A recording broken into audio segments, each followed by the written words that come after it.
नमस्कार। आज की तारीख में सबसे बड़ी समस्या है मजदूरों के बीच अनएम्प्लॉयमेंट की समस्या। जो मजदूर भाई लोग बेरोजगारी के कारण रोजगार के तलाश में शहर में गए हुए थे, कोविड-19 के प्रहार के कारण वे बेचारे मजदूर बेरोजगार होकर के शहर से लौट रहे हैं।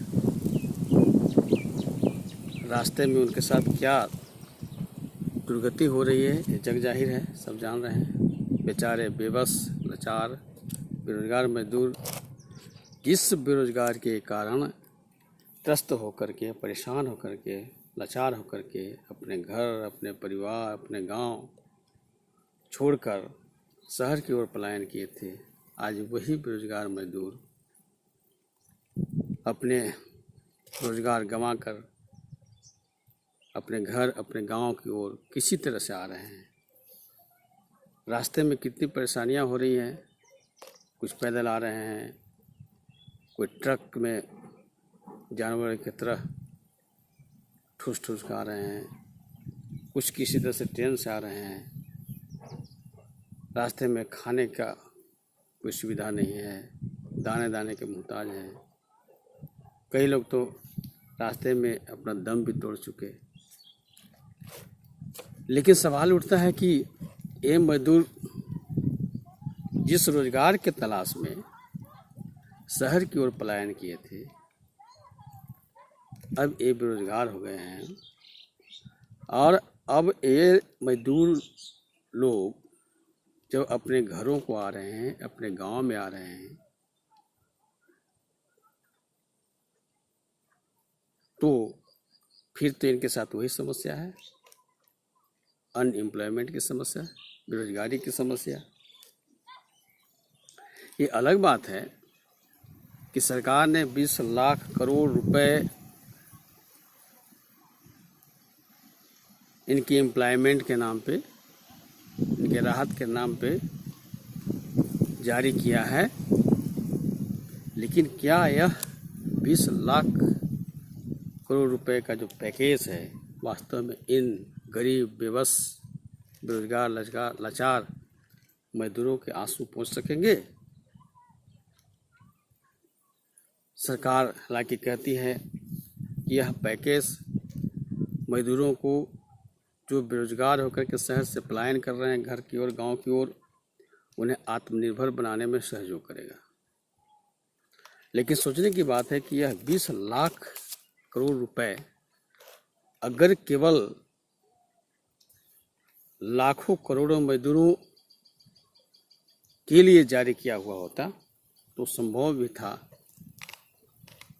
कि इन्हें आत्मनिर्भर बनाया जा सकता है। लेकिन यह 20 लाख करोड़ रुपए केवल मजदूरों का नहीं है बंधु, इसमें मजदूर, किसान, मध्यम वर्ग, व्यवसायी, व्यापारी और कॉरपोरेट जगत के भी हिस्सेदारी है। इसलिए यह संभव तो नहीं लग रहा है। अभी बैंकों में लोन के लिए लंबी लंबी कतारें लग गई हैं, क्योंकि इन्हें पता है कि जो लोन मिल रहे हैं यह लोन कभी वापस नहीं होगा। निश्चय ही एनपीए का बोझ तो बैंकों पर अभी है ही, और यह लोन भी वापस नहीं होगा, क्योंकि लोन के रूप में जो राहत पैकेज छोटे छोटे कारोबारियों को दिए जा रहे हैं, बड़े कारोबारियों के सामने छोटे कारोबारियों का क्या हश्र होता है वो तो जग जाहिर है। पहले भी इस तरह के लोन इनको दिए गए हैं लेकिन सफलता नहीं मिली, इसलिए बहुत सारे लोन एनपीए पड़े हुए हैं और फिर वही दिया जा रहा है। तो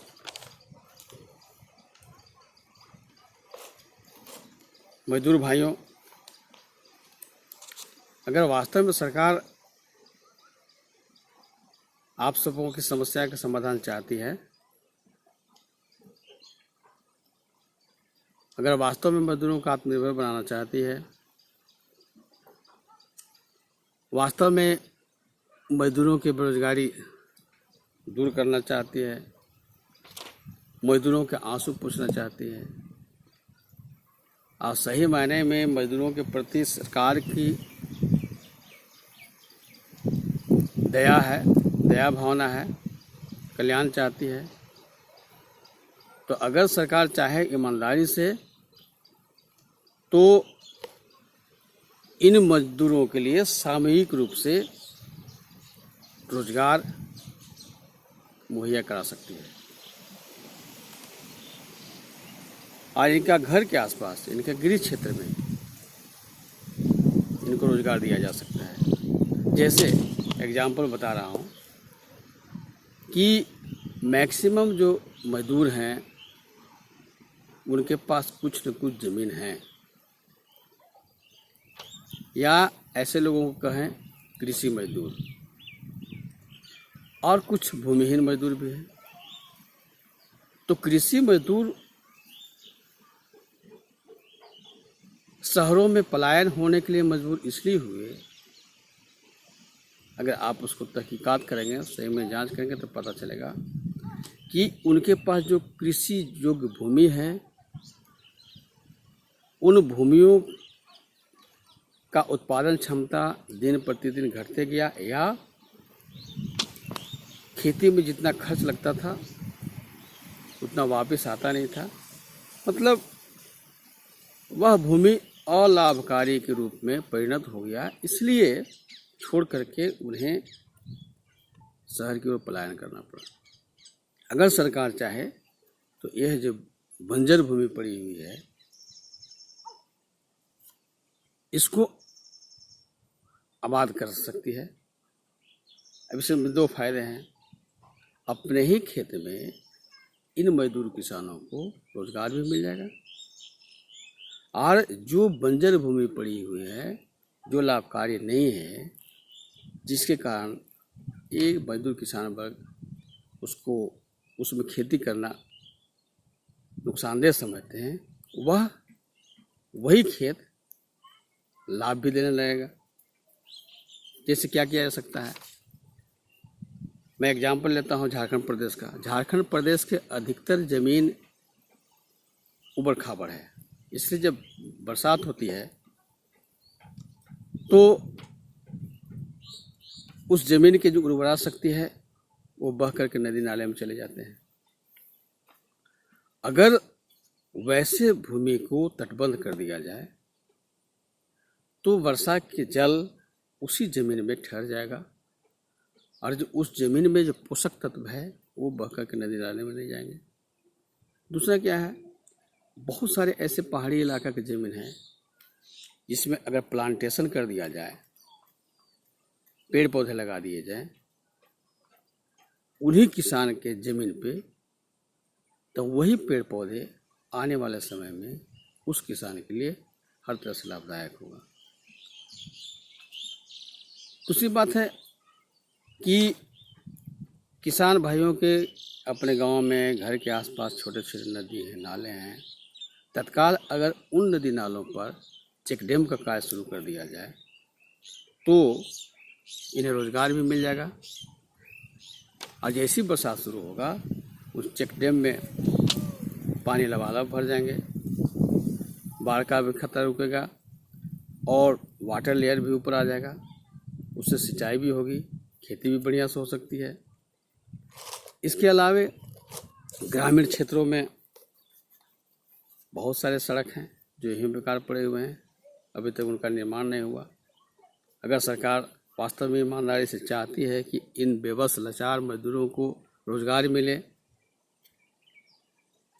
जिस प्रकार शहरों से बेकार होकर के ये बेचारे रोते बिलखते हुए अपने बच्चों के साथ पैदल ही चाहे किसी माध्यम से अपने गाँव में आ गए, लेकिन अब इनके सामने भुखमरी की स्थिति हो गई है। ये अलग बात है कि सामूहिक तौर पे कुछ राशन इन्हें दिया जा रहा है, कुछ पैसे दिए जा रहे हैं, लेकिन कुछ राशन और कुछ पैसे से कितने दिन तक इनका गुजारा होगा, कितने दिन तक सरकार दे सकती है।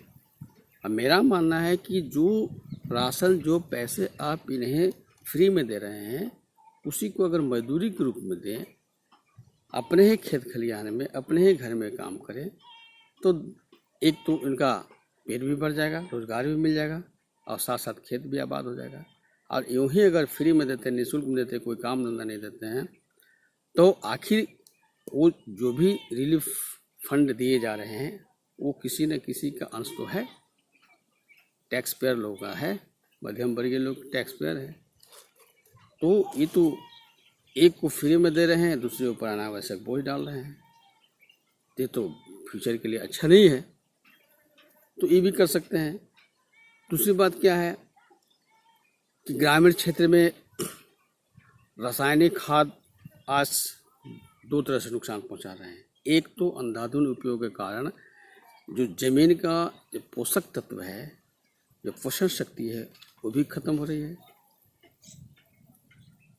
दूसरी बात कि इससे जो अनाज पैदा हो रहे हैं, पैदा किए जा रहे हैं, उसमें वो स्वास्थ्य के लिए भी अच्छा नहीं है।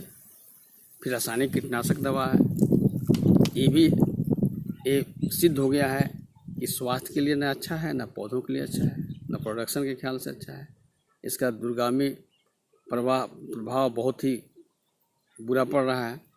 तो अगर ये जो मजदूर किसान लोग शहरों से बेरोजगार होकर के अपने अपने क्षेत्र में आए हैं, अगर इनको जैविक खाद, जैविक कीटनाशक दवा तैयार करने का ट्रेनिंग दिया जाए, प्रशिक्षण दिया जाए, तो इससे भी रोजगार हासिल कर सकते हैं, इससे भी पैसा कमा सकते हैं। क्योंकि ग्रामीण क्षेत्र में कमोबेश हर घर में मौसी हैं, तरह तरह के खरपतवार हैं, उनसे वर्मी खाद, कंपोस्ट वगैरह वगैरह तैयार किए जा सकते हैं। ग्रामीण क्षेत्र में, जंगली क्षेत्र में बहुत सारे हर्बल पौधे हैं जिनका उपयोग करके कीटनाशक दवा तैयार किया जा सकता है। अभी बरसात शुरू होने वाला है, तो इन सब से रोजगार भी मिल सकता है और इनका जो आने वाला समय में खेती है वो भी लाभकारी भी होगा, लाभदायक भी होगा और उसमें खर्च भी कम पड़ेंगे। डेयरी है, डेयरी को बढ़ावा दिया जा सकता है। तो इस तरह से चाहे तो इनका, अगर गवर्नमेंट चाहे ईमानदारी से, तो इन मजदूरों को रोजगार दिया जा सकता है। और मैं तो कहूँगा कि यह काम सरकार को पहले ही करना चाहिए था। अगर इस काम को सरकार पहले करती तो इतनी बड़ी संख्या में मजदूर, कृषक मजदूर और भूमिहीन मजदूर बाहर पलायन होने के लिए मजबूर नहीं होते। और यह समस्या आज जो देखने को मिल रहा है ये नहीं आती। खैर, जो हुआ सो हुआ।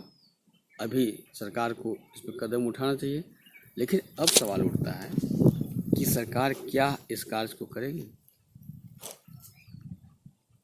ये स्पष्ट है, मैं जानता हूँ कि सरकार इसमें रोना रोएगी, जितना कुछ सबको रोजगार देने के लिए, काम करने के लिए पैसे कहाँ से आएंगे।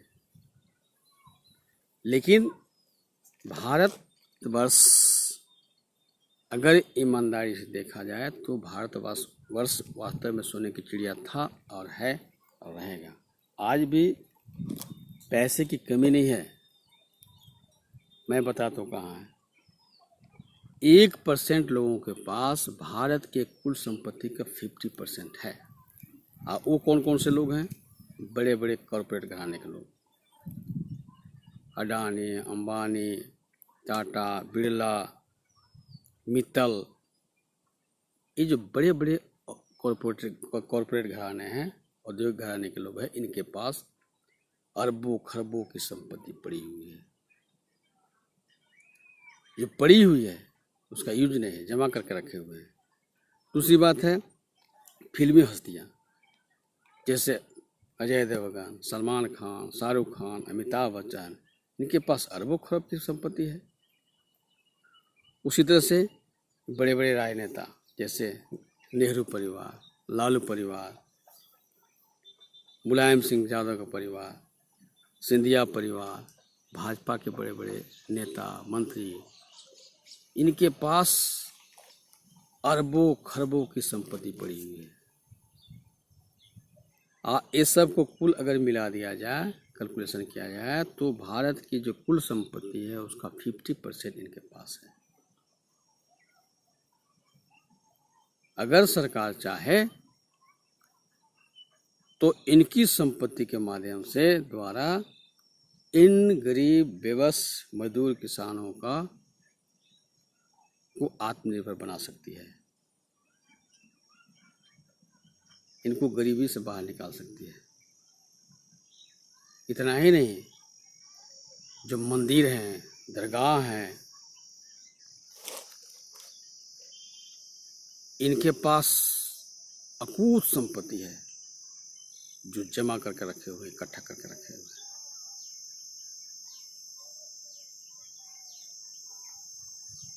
ये मंदिर, ये दरगाह, इन्होंने इतना संपत्ति इकट्ठा करने के लिए, जमा करने के लिए को बड़ी मेहनत नहीं किया, पसीना नहीं बहाया है।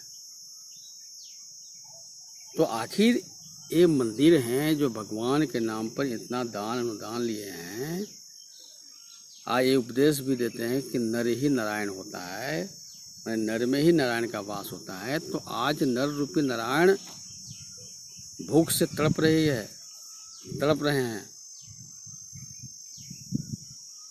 उनके बाल बच्चे, घर परिवार गिड़गिड़ा रहे हैं, रो रहे हैं, बिलख रहे हैं। तो आप अपने पास जमा करके लिए किस दिन के लिए रखे हो? जब महाप्रलय होगा तब के लिए रखे हो। सरकार को चाहिए कि ये सारे लोग अगर अपने मन से खुल करके दान नहीं देते हैं, अरे अरबों खरबों की संपत्ति इनके पास है, उसमें से अगर 2, 4, 10 लाख 50 लाख दे ही दिया तो कौन बड़का दे दिया। लेकिन दुख की बात यह है कि सरकार न तो इनकी संपत्ति सीज कर सकती है, न दबाव डाल सकती है, यहाँ तक कि इनसे मांग भी नहीं सकती है। ये किनसे लेंगे? जो मध्यम वर्गीय व्यवसायी हैं, व्यापारी हैं, जो बेचारे मेहनत करते हैं, दिन रात पसीना बहाते हैं, तब जाकर 2 पैसा कमाते हैं, उनसे तो आराम से ले लेंगे टैक्स के रूप में। आपके वो है, और सबसे आसान है सरकारी कर्मचारियों का पैसा लेना, उनका वेतन काट लेंगे, उनका डीए ले लेंगे। लेकिन 50% संपत्ति जो जमा करके रखे उन पर हाथ नहीं डाल सकते हैं। मजदूर भाइयों, इसके पीछे कारण यह है कि यह जो सरकारें बनती है, चाहे किसी का भी सरकार हो, तत्कालीन बीजेपी की सरकार हो या पहले कांग्रेस की सरकार थी या किसी का भी सरकार हो, सारे के सारे सरकारें इन जो 1% कॉरपोरेट घराने हैं, धनाढ़ लोग हैं, धनाढ़ सेठ लोग हैं, उन्हीं की कृपा से ये सरकारें बनती हैं। आप जानते हो कि इलेक्शन में भारी भरकम पैसे खर्च किया जाता है, पानी की तरह बहाया जाता है। ये पैसे कहाँ से आते हैं? इन पार्टियों के पास ये पैसे आते हैं इन्हीं धनाढ़ सेठों के पास से। इसलिए चाहे किसी की भी सरकार हो, खुल करके इनके खिलाफ बोल नहीं सकते, इनकी संपत्ति को सीज नहीं कर सकते हैं, इन पर दबाव नहीं डाल सकते हैं कि अभी गरीब मजदूरों के प्रति इस तरह की विपदा आई है, आप सहयोग करो, दो, ऐसा नहीं कर सकते हैं। सरकारी कर्मचारियों का, छोटे छोटे व्यवसायों का अकाउंट को होल्ड कर सकते हैं, उसको सीज कर सकते हैं, जरूरत पड़ने पर उसका पैसा भी जबरदस्ती ले सकते हैं। लेकिन ये जो अडानी, अमानी, मित्तल, टाटा, बिरला, बड़े बड़े फिल्मी हस्तियाँ के मंदिर, गुरुद्वारे, उनका संपत्ति ये नहीं ले सकते हैं। मजदूर भाइयों, कुल मिलाकर के आपकी स्थिति, आप किसी भी सरकार पर भरोसा नहीं कर सकते हैं, न सरकार पर भरोसा कर सकते हैं, न व्यवस्था पर भरोसा कर सकते हैं। आपको अपने हक, अपने अधिकार के लिए फाइट करना पड़ेगा। देखिए, बिना फाइट किए, बिना संघर्ष किए, बिना संग्राम किए हासिल होने वाला नहीं है। एक बार मजदूरों ने संगठित होकर के संग्राम किया था, आंदोलन किया था पूंजीवाद के खिलाफ में, और तब साम्यवाद की व्यवस्था आया था। लेकिन उसमें हुआ क्या कि पूंजीवाद में कुछ व्यक्ति मिलकर के शोषण करते थे, साम्यवाद में एक राज शोषण करना शुरू कर दिया। प्रशासक वर्ग बुजुर्ग बन गए, इसलिए साम्यवाद भी खत्म हो गया। लेकिन इस बार आपको पुनः संगठित होना होगा। कम से कम 51% मजदूर, किसान, मध्यम वर्गीय लोग अगर संगठित होकर के एक साथ इन अन्यायी शोषकों के विरुद्ध में संग्राम करें, आंदोलन करें, तब जाकर के आपको अधिकार, आपका हक मिल सकता है। क्योंकि ये स्पष्ट है कि लात के देवता, लात के भूत बात से नहीं मानता है। इनके सामने अर्जी दोगे, विनती करोगे, गिड़गिड़ाओगे, आंसू बहाओगे, आपके आंसू, आपके मजबूरी को देख करके इनको आनंद मिलता है, इनको खुशी मिलती है, इनको दया नहीं आती है। क्योंकि ये प्योर राक्षस बन गए हैं, असुर जिसको बोलते हैं। इनके अंदर रहम नहीं है, इनके अंदर संवेदना नहीं है, ये पशु से गए गुजरे हो गए हैं। इसलिए मजदूर भाइयों, आपको संगठित हो करके इनके अन्याय के विरुद्ध में लड़ाई लड़नी पड़ेगी। और इसके लिए आपको चाहिए कुशल नेतृत्व। ऐसा नेतृत्व की आवश्यकता पड़ेगी जिसका उद्देश्य है बृहत,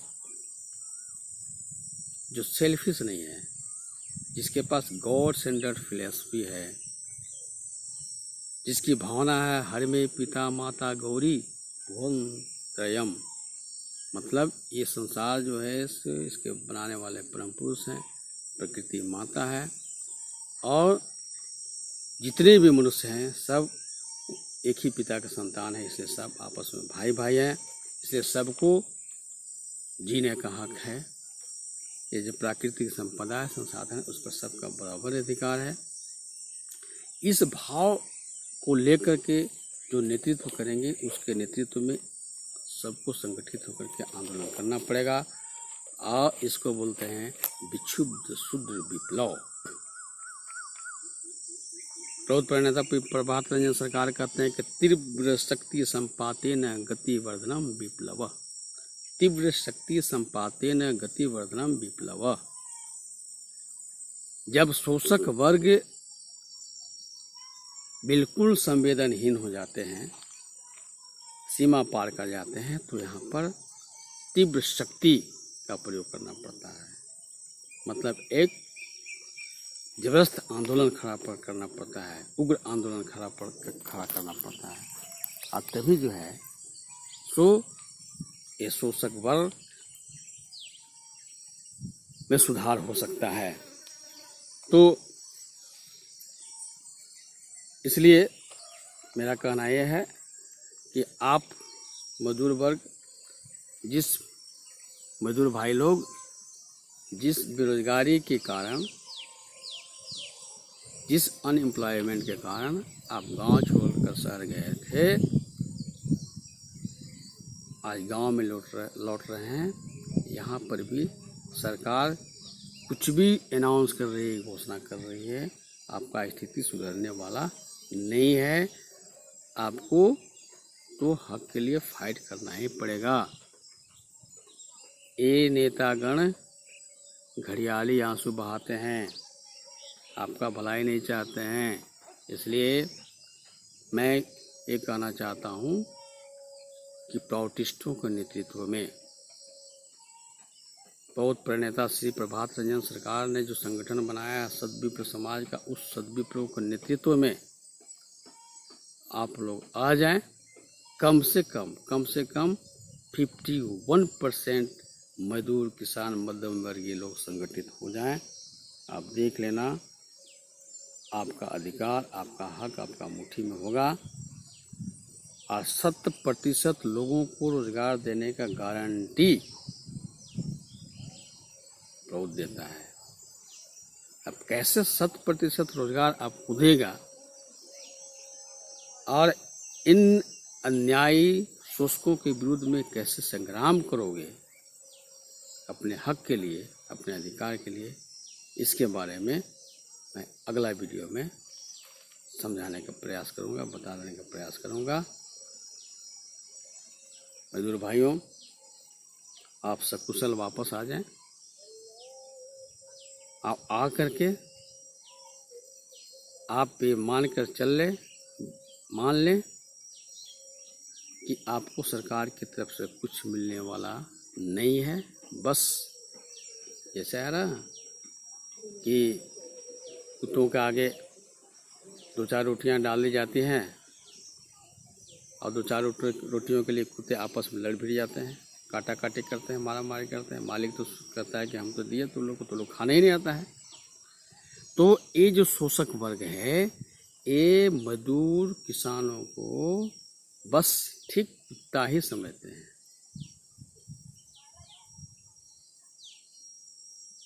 और ये जो 5 किलो 10 किलो और 500,000 रुपये जो आपको मिल रहा है, समझ लो कि आपको कुत्ता समझ के मिल रहा है। स्थायी समस्या का समाधान करने का इनके पास कोई मॉडल नहीं है, नहीं कर सकते हैं। नमस्कार, फिर मिलेंगे।